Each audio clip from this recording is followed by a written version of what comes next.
Bismillahirrahmanirrahim. Alhamdulillahirrabbilalamin. Wassalatu wassalamu ala asrafil anbiya'i wal mursalin wa ala alihi wa sahbihi ajma'in. Amma ba'du. Pada kesempatan kali ini, saya Nurhaliza akan menyampaikan ceramah tentang memelihara lisan dalam Islam. Hadirin yang dirahmati oleh Allah Subhanahu wa taala. Apa sih pengertian dari lisan itu? Lisan adalah salah satu panca indera manusia yang berfungsi untuk berbicara. Lisan juga merupakan salah satu anggota tubuh kita yang akan dimintai pertanggungjawaban di akhirat nanti selain mata, hati, dan juga telinga. Lalu, apa sih yang dimaksud dengan memelihara lisan itu? Memelihara lisan yaitu menjaga lisan agar tidak melontarkan perkataan atau ucapan yang kurang baik. Meskipun dalam keadaan marah, apalagi sampai melukai hati orang lain. Oleh sebab itu, Islam menganjurkan umatnya untuk senantiasa menjaga lisan dan memelihara lisannya. Qala Allah Ta'ala fil Qur'anil Karim, A'udzu billahi minasyaitonir rajim. Bismillahirrahmanirrahim. Yauma tashhadu 'alaihim alsinatuhum wa aydihim wa arjuluhum bima kanu ya'malun. Yang artinya, pada hari ketika lidah, tangan, dan kaki mereka menjadi saksi atas mereka terhadap apa yang dahulu mereka kerjakan. Quran Surah An-Nur ayat 24. Sementara itu, hadis dalam riwayat Imam Tirmizi, Rasulullah SAW pernah bersabda, jika manusia berada di waktu pagi, maka semua anggota badannya menyalahkan lisan. Mereka berkata, wahai lisan, bertakwalah kepada Allah dalam urusan kami. Karena sesungguhnya kami tergantung pada dirimu. Jika engkau bersikap lurus, maka kami pun akan lurus. Sedangkan jika engkau menyimpang, maka kami pun akan menyimpang. Hadis riwayat Tirmizi Sahih.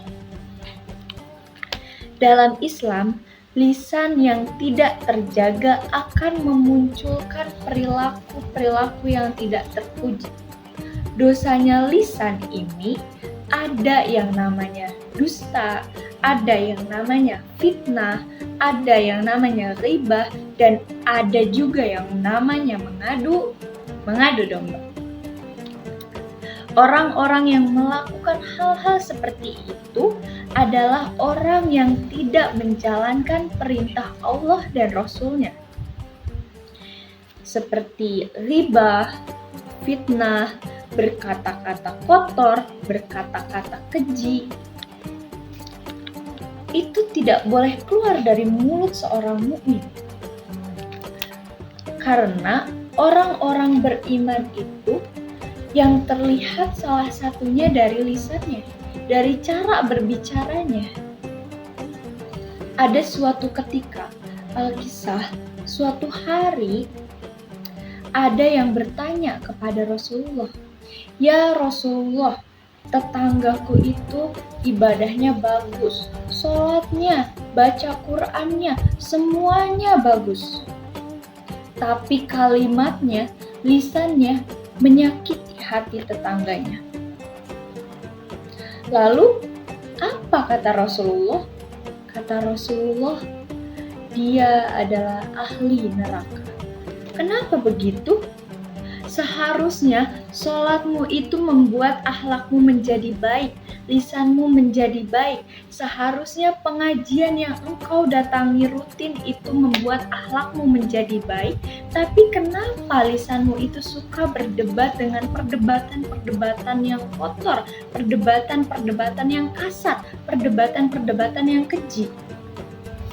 Jika Anda mengaku beriman dan lisan Anda masih melukai orang lain, maka ini menunjukkan ada yang kurang dalam iman Anda. Anda terlihat rajin sholat, di situ menunjukkan iman Anda bagus. Tapi di saat bersamaan Anda mencela orang lain atau menggibahi orang lain, ini menunjukkan ada penurunan dalam iman Anda. Ingat, siapapun yang masih punya iman dan akan dihisap di akhirat nanti atau di hari akhir nanti, maka dia akan menjaga lisannya. Imannya akan membimbing lisannya bertutur yang baik. Kalau tidak mampu, dia akan diam. Jadi, menjadi beriman itu pasti memberikan perubahan pada perilaku. Seluruh tubuh kita, ujung kepala sampai ujung kaki, atas sampai bawah, itu otomatis akan jadi baik. Karena itu, kalau kita mengatakan beriman, dan iman itu kita klaim belum mampu merubah menjadi perilaku yang lebih baik, maka patut dipertanyakan keimanannya itu. Jadi, yuk kita jaga ucapan kita, karena kita tidak pernah tahu sedalam apa ucapan itu melukai hati orang lain. Jadilah muslim dan muslimah yang berpikir dahulu sebelum berbicara. Jadilah muslim dan muslimah yang tidak jahat lisannya dan tidak boleh merendahkan orang lain.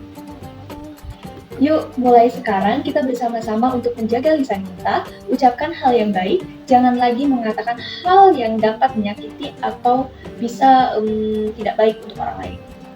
Oh ya, sebelum Liza tutup, Liza punya pantun. Di dalam hati kata-kata terjaga, lisan yang lembut, hati pun bersinar. Jaga ucapan, jauhi kata-kata kasar, dengan lisan yang baik, kebaikan terpancar. Sekian, dakwah dari saya, Nurhaliza, MIPA 2. Wassalamualaikum warahmatullahi wabarakatuh.